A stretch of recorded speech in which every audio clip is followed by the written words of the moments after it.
dahil wala nang saging sa bahay. Tingin-tingin tayo mamaya sa ibang area ano pang pwede natin mabili.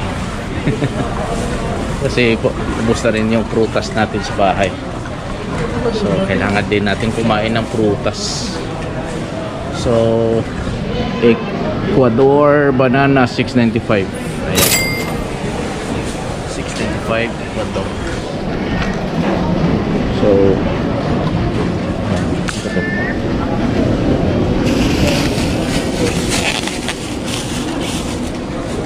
kuha tayo ng plastic.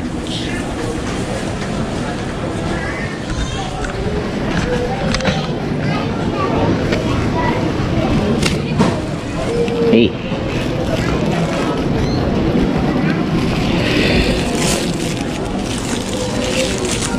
yan. So kuha tayo ng plastic, balot natin para ipatimbang natin mamaya. Okay.